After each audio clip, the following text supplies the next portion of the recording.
সুপ্রিয় ছাত্রছাত্রী, আসসালামু আলাইকুম। কেমন আছো তোমরা? আজকে আমরা আমাদের গত ক্লাসের কন্টিনিউশন অর্থাৎ সেটারই পরবর্তী অংশটা শুরু করতে যাচ্ছি। আমরা গত ক্লাসে পড়েছিলাম রিক্সিয়া অর্থাৎ ব্রায়োফাইটা টেরিডোফাইটা ষষ্ঠ অধ্যায় প্রথম পত্রের সেই ব্রায়োফাইটা এবং টেরিডোফাইটার ইন্ডিভিজুয়াল উদ্ভিদ ব্রায়োফাইটার বিভাগের বৈশিষ্ট্য এই সম্পর্কে আমরা জেনেছিলাম। তো আজকে আমরা তারই কন্টিনিউশনে কি কি বিষয় সম্পর্কে জানব সেটা একটু দেখে নেই। আমাদের আজকের আলোচ্য বিষয় রিক্সিয়ার অন্তর্গঠন, রিক্সিয়ার জনন এবং রিক্সিয়ার গুরুত্ব বা ভূমিকা। আমরা গত ক্লাসে রিক্সিয়ার বাহ্যিক গঠন পর্যন্ত দেখাতে পেরেছিলাম বা দেখিয়েছিলাম। তো আজকে আমরা এই তিনটা বিষয় নিয়ে কথা বলবো। রিক্সিয়ার অন্তর্গঠন। অন্তর্গঠনটা হচ্ছে যে দেহের ভেতরকার কোষের গঠনটা কেমন বা ভেতরটা কিভাবে গঠিত। যদি আমরা সেইটা নিয়ে কথা বলি বা আমরা এই রিক্সিয়া থ্যালাসের বডিটাকে যদি সেকশন করি, ট্রান্সভার্স সেকশন করি বা প্রস্থচ্ছেদ করি, তাহলে আমরা তার ভেতরে কি কি পাবো। রিক্সিয়ার দেহের বডির ভেতরে তিনটা অঞ্চল থাকে বা তিনটা স্তরে বিভক্ত থাকে। কি কি? একটা হচ্ছে ফটোসিনথেটিক অঞ্চল বা আত্তীকরণ অঞ্চল, একটা হচ্ছে সঞ্চয়ী অঞ্চল বা স্টোরেজ অঞ্চল এবং আরেকটা হচ্ছে নিম্নতম। তো আমরা এক এক করে জানি কোনটা কোন অংশকে আমরা কি বলবো। ফটোসিনথেটিক বা আত্তীকরণ অঞ্চল এটা হচ্ছে থ্যালাসের উপরের দিকের অংশ, যেখানটাতে সবুজ থাকে, যেটা আমরা সবুজ দেখতে পাই। সবুজ কেন দেখতে পাই? কারণ ক্লোরোপ্লাস্ট থাকে। তার মানে ক্লোরোপ্লাস্ট যুক্ত এই থ্যালাসের ওপরের অংশটাকেই হচ্ছে ফটোসিনথেটিক অঞ্চল। এই অঞ্চলের একটা বিশেষ বৈশিষ্ট্য হচ্ছে এই অঞ্চলে যে কোষগুলো থাকে সেই কোষগুলো পরপর যুক্ত হয়ে লম্বা একটা ফিলামেন্ট আকৃতি বা সূত্রাকার গঠন তৈরি করে। এই অঞ্চলে সালোক সংশ্লেষণ হয় এবং খাদ্য তৈরি করে। তার মানে এই অঞ্চল ফটোসিনথেটিক অঞ্চল বা আত্তীকরণ অঞ্চল, এই অঞ্চলের কোষগুলো খাদ্য তৈরি প্রক্রিয়ার সাথে জড়িত, খাদ্য তৈরি করে। এই আত্তীকরণ অঞ্চলের মধ্যবর্তী যে ফিলামেন্ট আকৃতি সূত্রাকার অংশ থাকে তার মাঝখানে কিছু ফাঁকা জায়গা থাকে যেটা বায়ু দ্বারা পূর্ণ থাকে, আর এই ফাঁকা জায়গাটাকে বলা হয় বায়ু প্রকোষ্ঠ। আর এই ফাঁকা জায়গায় বায়ুর আদান প্রদান অর্থাৎ গ্যাসীয় এক্সচেঞ্জের জন্য একটা ছিদ্র থাকে একদম ওপরের দিকে, সেটাকে বলা হয় বায়ু ছিদ্র। এই ফিলামেন্টাস বা সূত্রাকার গঠনের একদম শীর্ষে একসারি কোষ থাকে যেখানে কোনো ক্লোরোপ্লাস্ট থাকে না, অর্থাৎ বর্ণহীন। এই পুরো অঞ্চলটাকে এক লেয়ার, এই পুরো এক স্তর বিশিষ্ট এই অঞ্চলটাকে বর্ণহীন কোষ দিয়ে যেটা গঠিত সেটাকে বলা হয় ঊর্ধ্বত্বক। তাহলে এই হচ্ছে ফটোসিনথেটিক অঞ্চলের অংশগুলো। তার মানে ফটোসিনথেটিক অঞ্চলের যেটা মূল বৈশিষ্ট্য সেটা হচ্ছে এটা হলো ওপরের দিকের অঞ্চল। এই কোষগুলো ক্লোরোপ্লাস্ট যুক্ত, এই কোষগুলো সূত্রাকার গঠন বিশিষ্ট, এই কোষগুলোর ভেতরে বায়ু প্রকোষ্ঠ থাকে যেখানে বায়ু বা গ্যাসীয় এক্সচেঞ্জ হয়, এবং এই গ্যাসীয় এক্সচেঞ্জের জন্য একটা ছিদ্রপথ থাকে, যে ছিদ্রটাকে আমরা বায়ু ছিদ্র বা বায়ুরন্ধ্র বলে থাকি, এবং একদম শীর্ষে কিছু বর্ণহীন একটা লেয়ার থাকে কোষ দিয়ে গঠিত, বর্ণহীন কোষ দিয়ে গঠিত, যেখানে ক্লোরোপ্লাস্ট থাকে না, সেটাকে আমরা ঊর্ধ্বত্বক বলে থাকি। এরপরে আসি সঞ্চয়ী অঞ্চল। সঞ্চয়ী অঞ্চলটা হচ্ছে ঠিক ফটোসিনথেটিক অঞ্চলে বাহ্যিকরণ অঞ্চলের পরবর্তী অঞ্চল, যে অঞ্চলের কোষগুলো প্যারেনকাইমা অর্থাৎ এই রিক্সিয়া থ্যালাস বডির যাবতীয় কোষ সবগুলো কোষই একটা মাত্র কোষ দিয়ে গঠিত, সেটা হচ্ছে প্যারেনকাইমা কোষ। এই সঞ্চয় অঞ্চলের কোষগুলো প্যারেনকাইমা কোষ, কিন্তু এটা সূত্রাকার গঠন করে না, এটা এক স্ক্যাটার্ড হয়ে থাকে, অনেকগুলো কোষ একত্রিত হয়ে একটা অঞ্চল তৈরি করে। যে অঞ্চলে প্যারেনকাইমা কোষ কোনো ক্লোরোপ্লাস্ট ধারণ করে না, সো এখানকার কোষগুলো কোনো ফটোসিনথেটিক প্রক্রিয়ায় খাদ্য তৈরি করার কাজে ব্যবহৃত হয় না। এই স্টোরেজ অঞ্চলের মূল কাজ যেটা, সেটা হচ্ছে ওই যে আত্তীকরণ অঞ্চল বা ফটোসিনথেটিক অঞ্চল যে খাদ্যটা তৈরি করে সেই খাদ্যটা সে জমা রাখে। এই যে খাদ্যটা জমা রাখে, সেই খাদ্যটা জমা রাখার ক্ষেত্রে যেটা হয় যে মূল যে খাদ্য তৈরি হয়, তারা যে ফর্মে খাদ্য তৈরি করে সেটা হচ্ছে গ্লুকোজ।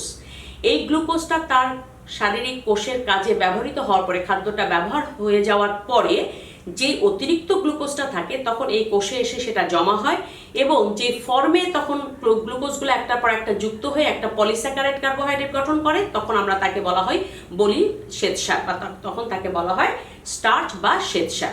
তার মানে কার্বোহাইড্রেট দুটোই একটা সে তৈরি করে সেটা হচ্ছে সিম্পল ফর্ম কার্বোহাইড্রেট, সেটা গ্লুকোজ, এবং যখন সেটা স্টোরেজে চলে যায়, যখন সেটা জমা থাকে সঞ্চিত অবস্থায় চলে যায়, তখন সেটা শ্বেতসারে পরিণত হয়। এই অঞ্চলের আরেকটা বৈশিষ্ট্য হচ্ছে যে কোষগুলো থাকে তারা এমনভাবে গায়ে গায়ে লেগে থাকে যে এদের মধ্যে কোনো আন্তঃকোষীয় ফাঁক থাকে না। এরপরে 3rd নাম্বার অঞ্চল হচ্ছে নিম্নতক। নিম্নতক বোঝাই যাচ্ছে নামের সাথে, একেবারে নিচের দিকে, অর্থাৎ যেই লেভেলটা, যেই বডির যে অংশটা মাটির সাথে সম্পর্কিত, মাটির কাছাকাছি থাকে, সেই অঞ্চলের অংশটাই হচ্ছে নিম্নতক। এইটা একসারি প্যারেনকাইমা কোষ দিয়ে গঠিত, এবং এইখান থেকেই রাইজয়েড এবং স্কেল, আমরা আগে বলেছিলাম রাইজয়েড এবং স্কেল, রাইজয়েড এককোষী, স্কেল বহুকোষী, এই রাইজয়েড এবং স্কেল এই অঞ্চল থেকে তৈরি হয়, এবং যাদের মূল কাজই হচ্ছে পুরো দেহটাকে মাটির সাথে আটকে রাখা, খনিজ লবণ পানি পরিশোষণ করা, এই কাজগুলোই তারা করে থাকে।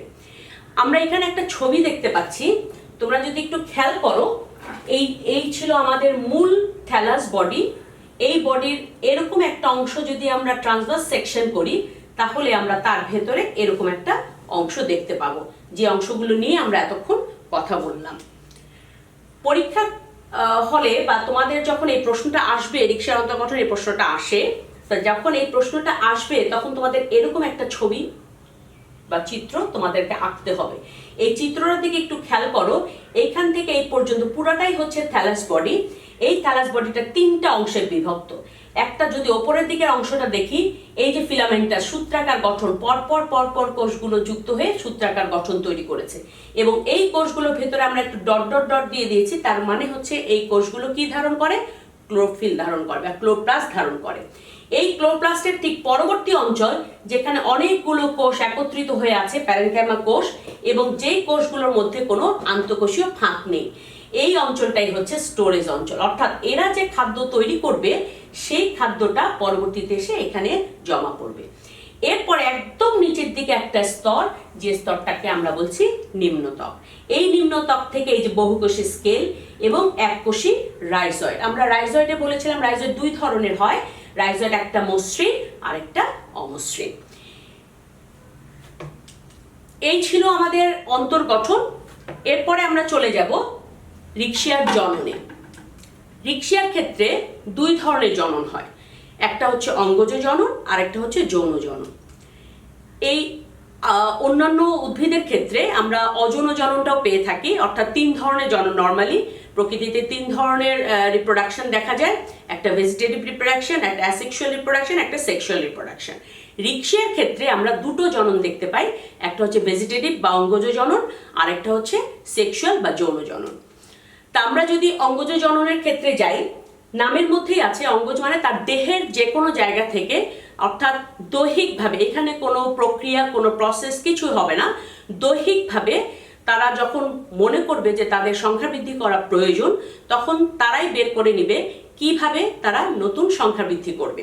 তো এই অঙ্গজ প্রজননটা বা এই অঙ্গজ জননটা তারা কয়েকটা ভাবে করে থাকে। তার মধ্যে একটা হচ্ছে অস্থানিক শাখা সৃষ্টির মাধ্যমে, অস্থানিক বা অ্যাডভেন্টিশিয়াস ব্রাঞ্চ। এই অ্যাডভেন্টিশিয়াস ব্রাঞ্চটা কি? দেহের যে কোনো প্রান্তের যে কোনো জায়গা থেকে একটা বর্ধিত অংশ বের হতে পারে, একটা শাখা তৈরি হতে পারে, সেই শাখা থেকে নতুন রিকশিয়া উদ্ভিদের জন্ম হতে পারে। এটা এক ধরনের অঙ্গজ জনন। আরেকটা হচ্ছে টিউবার সৃষ্টির মাধ্যমে। টিউবারটা কি? একটা গোলাকার অংশ। তোমরা জানো এই যে আমরা যে আলু খাই, এটা একটা গোলাকার টিউবার বলা হয়, টিউবার ফর্মে। এরকমই রিকশিয়ার দেহের থ্যালাসের একদম শীর্ষের দিকে, যেখানে আমরা অগ্রস্থ খাঁজ দেখেছিলাম, সেখানে এরকম কিছু গোলাকার বর্ধিতাংশ তৈরি হয়, যেটাকে টিউবার বলে। পরবর্তীতে এই টিউবার মাইটোসিস সেল ডিভিশনের মাধ্যমে নতুন রিকশিয়া উদ্ভিদের জন্ম দেয়। আরেকটা হচ্ছে গিমা সৃষ্টির মাধ্যমে। গিমা হচ্ছে একটা কাপের মতো তৈরিকৃত এক ধরনের অঙ্গ, যে অঙ্গটা সাধারণত থ্যালাস বডির মধ্য শিরা বরাবর তৈরি হয়, এবং সেই গিমা যখন তৈরি হয় তখন সেই গিমা থেকে নতুন রিকশিয়া উদ্ভিদের জন্ম হয়। এটাও এক ধরনের অঙ্গজ জন্ম। আরেকটা হচ্ছে ফ্রাগমেন্টেশন বা টুকরা টুকরা করার মাধ্যমে, অর্থাৎ প্রাকৃতিক যে কোনো কারণেই হোক আঘাতপ্রাপ্ত হয়ে পুরো দেহটা ছিঁড়ে যেতে পারে, টুকরা টুকরা হয়ে যেতে পারে। এই প্রতিটা টুকরা থেকে পরবর্তীতে আবার নতুন রিকশিয়া উদ্ভিদের জন্ম হতে পারে। এই প্রক্রিয়াকে আমরা বলি ফ্রাগমেন্টেশন। আরেকটা হচ্ছে অগ্রস্থ শাখা পৃথক হওয়ার মাধ্যমে। অগ্রস্থ শাখা কিভাবে পৃথক হয়? হতে পারে অনেক সময় দেখা যায় যে যখন মূল থ্যালাস বডি তার নিচের অংশ সেগুলো পুরনো কোষ, ওপরের অংশটা সাধারণত ভাজক টিস্যু কোষ দিয়ে গঠিত, সেটাই সজীব থাকে, নতুন কোষ দিয়ে তৈরি হয়। তো অনেক সময় দেখা যায় যে নিচের দিকের পুরাতন কোষগুলো একেবারেই মরে যায়, নষ্ট হয়ে যায়। তখন কি হয়, ওই ওপরের দিকে যে অগ্রস্ত শাখা থাকে সেই অগ্রস্ত শাখা থেকে এটা ডিটাচ হয়ে যায়। তখন ওই অগ্রস্ত শাখা যখন পৃথক হয়ে যায় সেখান থেকেও নতুন রিক্সিয়া উদ্ভিদের জন্ম হতে পারে। এখানে আমি একটু ছবি দেখিয়েছি, একটু খেয়াল করলে দেখবে। আমরা একটু আগে বলেছিলাম যে অঙ্গজ জননটা কয়েক ধরনের হতে পারে, সেরকমই এক ধরনের হচ্ছে ফ্র্যাগমেন্টেশন, যেটা টুকরা টুকরা হয়ে যায়। প্রকৃতি এটা একটা থ্যালাস বডি, যে কোনো একটা আঘাতে এই থ্যালাস বডিটা ছিঁড়ে যেতে পারে, প্রত্যেকটা পার্টস আলাদা হয়ে যেতে পারে। তখন এই আলাদা আলাদা পার্টস থেকে নতুন রিক্সিয়া উদ্ভিদের জন্ম হতে পারে। আমরা আরেকটা বলেছিলাম টিউবার ফর্মেশনের ক্ষেত্রে। টিউবারটা কোথায় তৈরি হয়? একদম শীর্ষে গোলাকার একটা অংশ তৈরি হয়, যেটা শীর্ষে তৈরি হয় থ্যালাস বডির, এবং পরবর্তীতে এই টিউবার থেকে নতুন রিক্সিয়া উদ্ভিদের জন্ম হতে পারে। এরপর আমরা বলেছিলাম গিমা সৃষ্টির মাধ্যমে, এবং বলেছিলাম যে গিমাটা কোথায় তৈরি হয়? সেই মধ্যশিরা বরাবর, থ্যালাসের মধ্যশিরা বরাবর। এই মধ্যশিরা বরাবর যখন গিমা তৈরি হয়, সেই গিমা থেকেও আমাদের নতুন রিক্সিয়া উদ্ভিদের জন্ম হতে পারে। এখানে আরেকটাও ছবি আমরা দেখিয়েছি। এই যে যেটা বলেছিলাম যে অগ্রস্ত শাখা পৃথক হওয়ার মাধ্যমে এই যে একটা থ্যালাস বডি তার নিচের অংশ, পুরাতন অংশটিকে নষ্ট হয়ে যায়, যখন এই দুটো অংশ আলাদা হয়ে যায়, এই অগ্রস্ত অংশ যখন আলাদা হয়ে যায়, এখান থেকেও নতুন উদ্ভিদের জন্ম হয়। আরেকটা বলেছিলাম আমরা প্রথম দিকে, সেটা হচ্ছে অস্থানিক শাখা। এই যে দেখো, আমি বলেছিলাম যে দেহের যে কোনো প্রান্তে, যে কোনো সাইড থেকে একটা শাখা তৈরি হতে পারে। এই শাখাটাকে বলা হয় অ্যাডভেন্টিসিয়াস ব্রাঞ্চ বা অস্থানিক শাখা। এই শাখাও পরবর্তীতে নতুন রিক্সিয়া উদ্ভিদের জন্ম দিতে পারে। এখানে আমি কয়েকটাই ছবি রেখেছি, আগের ছবিগুলোর মতোই, ভালো মতো খেয়াল করবে, তাহলে তোমাদের জন্য সুবিধা হবে। এখন আমরা চলে যাই রিক্সিয়ার যৌন জননে। সেক্সুয়াল রিপ্রোডাকশন এমন একটা রিপ্রোডাকশন যেখানে দুটো সেলের প্রয়োজন। আমরা এর আগে জনন দেখেছি, রিপ্রোডাকশন দেখেছি, ভেজিটেটিভ রিপ্রোডাকশন দেখেছি। এটা যে কোনো একটা সেল বিভিন্ন ফর্মে যখন উপনীত হয়, তখন সে নতুন কিছুর বৃদ্ধি করতে পারে বা নতুন কিছু তৈরি করতে পারে। কিন্তু যখন যৌন জননের কথা আমরা আসব, তখন অবশ্যই আমাদের দুটো সেলের কথা আনতে হবে, বা দুটো সেল লাগবে। সেই দুটো সেল হচ্ছে মেল গ্যামিট এবং ফিমেল গ্যামিট। সো এই দুটা সেল, যেটা মেল গ্যামিট সেটাকে আমরা সাধারণত শুক্রাণু বলে থাকি, স্পার্ম বলে থাকি, এবং যেটা ফিমেল গ্যামিট সেটাকে আমরা ডিম্বাণু বা এগ বলে থাকি। এই দুটো জিনিস বা এই দুটো কোষ, হ্যাপ্লয়েড কোষ, যে স্থানে উৎপন্ন হয় সেগুলোকে বলা হয় স্ত্রী জননাঙ্গ এবং পুংজননাঙ্গ। তো এই যৌন জননের ক্ষেত্রে তার মানে আমাদের এরকম কিছু অর্গান লাগবে, রিপ্রোডাক্টিভ অর্গান লাগবে, যে অর্গানের মধ্যে এই দুটো হ্যাপ্লয়েড সেল তৈরি হতে পারে। রিক্সিয়ার ক্ষেত্রে এই মেল অর্গান, যেটা মেল রিপ্রোডাক্টিভ অর্গান আমরা বলে থাকি, সেই মেল রিপ্রোডাক্টিভ অর্গানের নাম হচ্ছে অ্যান্থ্রিডিয়াম, আর ফিমেল রিপ্রোডাক্টিভ অর্গানের নাম হচ্ছে আর্কিগোনিয়াম। এই অ্যান্থ্রিডিয়াম বা মেল রিপ্রোডাক্টিভ অর্গানটা দেখতে কেমন? এটা অ্যাকচুয়ালি দেখতে নাশপাতি আকৃতির, এবং এর ভেতরে তোমার স্পার্ম বা শুক্রাণু মাতৃকোষ থাকে। এই শুক্রাণু মাতৃকোষটা পরবর্তীতে দ্বিফ্লাজেলা যুক্ত শুক্রাণু তৈরি করে। আর স্ত্রী জননাঙ্গটা দেখতে হচ্ছে ফ্লাক্স আকৃতির, এবং এই ফ্লাক্স আকৃতির অঙ্গটার মধ্যে তিনটা অংশ থাকে। নিচের দিকে বৃন্ত, মাঝখানের দিকে উদর বা ভেন্টার বলে, এবং উপরের দিকে গ্রিবার বা নেক বলে। এই আর্কিগোনিয়াম বা স্ত্রী জননাঙ্গ যেই কোষটা ধারণ করে ডিম্বাণু, সেইটা থাকে হচ্ছে উদরের মধ্যে। এবং এই ডিম্বাণু যখন তারা ম্যাচিউর মানে ফর্ম করে, তখন ওপরের দিকে গ্রিবার কোষগুলো সব নষ্ট হয়ে যায়, এবং সেখানে একটা নালীপথ তৈরি হয়, তরলযুক্ত নালীপথ তৈরি হয়, তরল মিশ্রিত থাকে। এবং অ্যান্থ্রিডিয়ামের ক্ষেত্রেও যখন শুক্রাণু মাতৃকোষ শুক্রাণু তৈরি করে, তখন সেটাও নষ্ট হয়ে যায়, এই শুক্রাণুগুলোও বাইরে বেরিয়ে আসে, এবং তখন বৃষ্টির পানি অথবা শিশির বিন্দু যেটাই পাক, অর্থাৎ পানির মাধ্যমে সেই শুক্রাণুগুলো, যেহেতু ফ্লাজেলা বিশিষ্ট, দ্বিফ্লাজেলা বিশিষ্ট, তখন ওই শুক্রাণুগুলো সন্ধান করতে থাকে কোথায় তারা ডিম্বাণু পাবে। আর ডিম্বাণু এই শুক্রাণুকে আকৃষ্ট করবার জন্য এই যে নালীপথ অর্থাৎ গ্রীবাদেশীয় অঞ্চলের যে কোষগুলো সেগুলো যখন নষ্ট করে ফেলে এবং বিগলিত হয়ে যায়, সেখানে একটা নালীপথ তৈরি হয়, একটা টিউব লাইক স্ট্রাকচার তৈরি হয় যেটা তরলপূর্ণ থাকে, সেখানে কিছু সুগার জাতীয় পদার্থ সিক্রেট করতে থাকে যাতে সেই মিষ্টি স্বাদ পেয়ে শুক্রাণুগুলো সেখানে চলে আসে।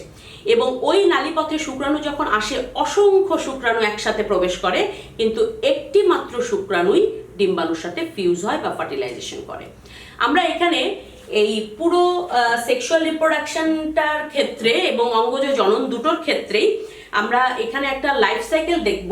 সেই লাইফ সাইকেলটার মধ্যে আমরা সবগুলো জননের কথাই আমরা এখানে দেখতে পাবো।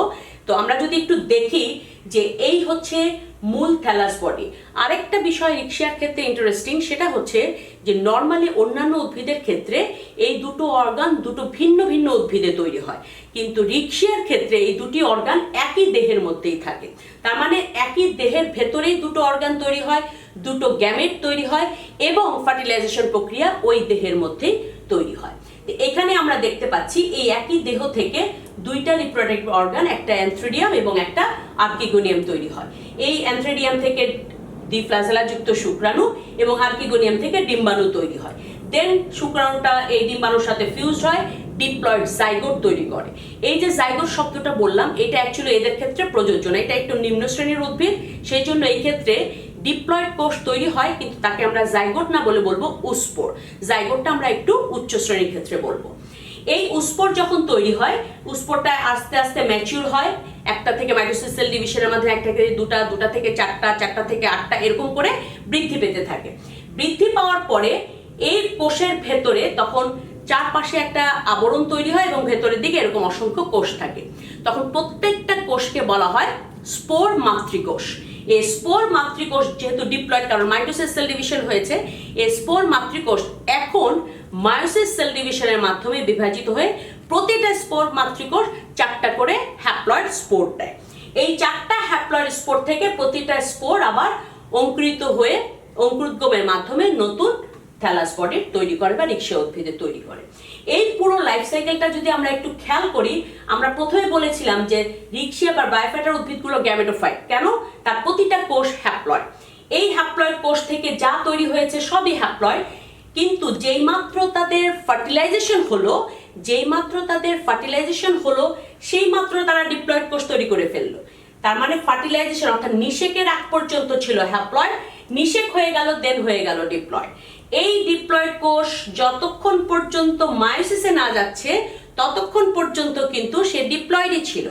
যেই মাত্র ডিপ্লয়েড স্পোর মাদার সেল বা স্পোর মাতৃকোষ মায়োসিস সেল ডিভিশন করে ফেললো, দেন তারা আবার হ্যাপ্লয়েড সেল তৈরি করে ফেললো। এই হ্যাপ্লয়েড সেলটা আবার অঙ্কুরোদ্গমের মাধ্যমে নতুন হ্যাপ্লয়েড বডি দিয়ে একটা গ্যামেটোফাইটিক উদ্ভিদ তৈরি করল। এখন এই লাইফ সাইকেলে একটা অংশ মায়োসিস থেকে নিষেক, এইভাবে যদি আমি ভাগ করি তার লাইফ সাইকেলকে, তাহলে একটা পর্যায়ে দেখব তারা সময়টা অতিবাহিত করেছে শুধুমাত্র হ্যাপ্লয়েড কোষ দিয়ে, আরেকটা সময় আমরা দেখব অতিবাহিত করেছে শুধু ডিপ্লয়েড কোষ দিয়ে। কিন্তু এই লাইফ সাইকেল এইটাকে আসার জন্য এই হ্যাপ্লয়েড এবং ডিপ্লয়েড অল্টারনেটিভ ভাবে এসেছে, পর্যায়ক্রমিক ভাবে এসেছে। এই পর্যায়ক্রমকে লাইফ সাইকেলে যদি এরকম দুটো দশার পর্যায়ক্রমিক আবির্ভাব ঘটে, তখন সেই লাইফ সাইকেলকে কি বলে? অল্টারনেশন অফ জেনারেশন বা যৌনক্রম বলে। এরপরে আমরা দেখে নিব এই রিক্সিয়া যে জানলাম, এর বাহ্যিক গঠন জানলাম, এর অন্তর্গঠন জানলাম, এর জনন জানলাম, তো এটার গুরুত্ব বা ভূমিকা কি? এটার গুরুত্ব বা ভূমিকা, প্রথম ভূমিকা হচ্ছে মাটিতে জৈব পদার্থ সংযোজনে ভূমিকা রাখে। তার মানে হচ্ছে এটা যেহেতু খাদ্য তৈরি করে, প্রচুর জৈব রাসায়নিক পদার্থ সমৃদ্ধ একটা উদ্ভিদ, যখন এটা মাটির সাথে মিশে যায় সো প্রকৃতিতে এটা জৈব পদার্থ সংযোজন করে। আরেকটা কি করে? পরিবেশ দূষণের সূচক হিসেবে কাজ করে। পরিবেশ দূষণের সূচক হিসেবে কাজ, এটা ভেরি ইম্পর্টেন্ট একটা প্রশ্ন। পরিবেশ দূষণের সূচক কি? এটার জন্য বড় কোনো আবিষ্কার বা ল্যাবরেটরিতে যে তোমাকে গবেষণা করতে হবে না। তুমি যে এলাকায় আছো সেই এলাকাটা কি দূষণ মুক্ত নাকি দূষিত, তুমি কিভাবে বুঝবে? এই রিক্সিয়া বা ব্রায়োফাইটার এই উদ্ভিদগুলো কোথায় জন্মায়? এটা স্যাঁতসেঁতে অঞ্চলে জন্মায়, পাথরের গায়ে জন্মায়, দেয়ালের গায়ে জন্মায়, যেখানে পানির একটা ধারা থাকে, অল্প অল্প পানি থাকে, অথবা একটা ছায়াযুক্ত অঞ্চল থাকে, এরকম অঞ্চলে থাকে এবং আবহাওয়াটা, বায়ুটা পরিষ্কার পরিচ্ছন্ন, অর্থাৎ আবহাওয়াটা আর্দ্রতাপূর্ণ থাকতে হয়। এরকম একটা যদি অঞ্চল হয় তাহলে সেখানে খুব সহজে এরকম জায়গায় আমরা এই ধরনের ব্রায়োফাইটা বা মস জাতীয় উদ্ভিদের বৃদ্ধি দেখতে পাই। কিন্তু তুমি যদি তোমার এলাকায় একটু অবজার্ভ করো, পর্যবেক্ষণ করো, যে তুমি যদি দেখো যে কোনো একটা কলপারে বা কোনো একটা পুরাতন কোনো বাড়ির যেখানে পানির একটু আনাগোনা আছে বা একটু স্যাঁতস্যাঁতে অবস্থা আছে, এবং সেখানে তুমি যে দেখছো যে সবুজ একটা কার্পেটের মতো অংশ, তার মানে ব্রায়োফাইটা বা এই ধরনের উদ্ভিদ গ্রো করেছে। এই ধরনের উদ্ভিদ গ্রো করা মানে ওই এলাকার পরিবেশটা দূষণমুক্ত। কিন্তু একই রকমভাবে যদি তুমি দেখো যে এরকম জায়গা আছে, পুরাতন একটা জায়গা আছে, স্যাঁতস্যাঁতে জায়গা আছে, কিন্তু সেখানে তুমি এরকম কোনো উদ্ভিদ দেখতে পাচ্ছ না, তখন তোমাকে ধরে নিতে হবে পরিবেশটা আসলে দূষিত। কেন? কারণ এইটা গ্রো করবার জন্য যে ময়েশ্চার দরকার, সেই ময়েশ্চারটা সেই প্রকৃতির মধ্যে নাই। এটা গ্রো করবার জন্য মাটির মধ্যে যে ধরনের পুষ্টি উপাদান দরকার, খনিজ লবণ দরকার, সেটা ওখানে নাই। এরকম যদি তুমি একটু খেয়াল করো নরসিংদীর দিকে, ওখানে প্রচুর ডাইং ফ্যাক্টরি, পানির ধারা বইছে, এরকম পানির জায়গা আছে, ড্রেনেজ আছে, ওয়াল আছে, কিন্তু সেখানে তুমি দেখবে যে সেখানে কোনো এই ধরনের উদ্ভিদ গ্রো করছে না। কেন করছে না? কারণ সেই পানিতে কেমিক্যাল মিশ্রিত, সেই পানিটা তার কাজে লাগছে না। সেখানের ওই ইন্ডাস্ট্রি থেকে যে গ্যাসীয় পদার্থের বের হচ্ছে, সেখানে বায়ুর আর্দ্রতা, ময়েশ্চার নাই। সো এটা এই জন্যই আমরা একে পরিবেশ দূষণের সূচক হিসেবে বলে থাকি। আরেকটা গুরুত্বপূর্ণ ভূমিকা সে রাখছে, সেটা হচ্ছে বিবর্তনের ধারা বিষয়ে প্রথম স্থলজ উদ্ভিদের বৈশিষ্ট্য সম্পর্কে একটা ধারণা দিচ্ছে। এটাই একমাত্র প্রথম স্থলজ উদ্ভিদ যেটা আমাদের উদ্ভিদকে জানতে সাহায্য করছে, অর্থাৎ এইখান থেকে এর পরে যে স্থলজ উদ্ভিদগুলো, সেই বিবর্তনটা কিভাবে আসছে, ইভলিউশনটা কিভাবে আসছে। সো বিবর্তনের একটা ধারা আমরা ধারণা পাই এই উদ্ভিদ থেকে। তো এই ছিল আমাদের আজকের আলোচ্য বিষয়। যদি আমরা একটু পর্যালোচনা করি যে আমরা আজকের এই ক্লাস থেকে কি সম্পর্কে জানলাম।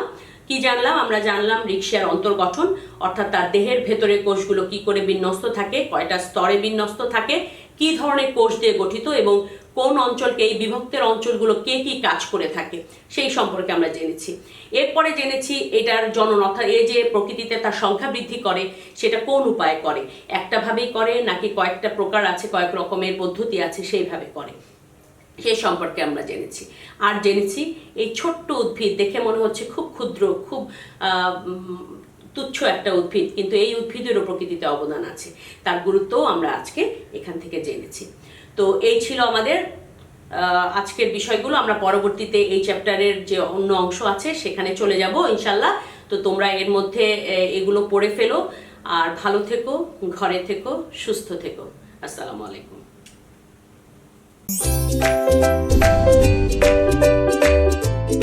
The video and its content is subjected to copyright. Convention of this video elsewhere is a punishable offense. Any redistribution or reproduction of part or all of the contents in any form is prohibited. You may not issue or commercially exploit the content, nor you may transmit, duplicate, publicly display, or make derivatives of this video. The video is protected by intellectual property claims to stimulate and ensure originality. All rights reserved by Adamjee Cantonment College.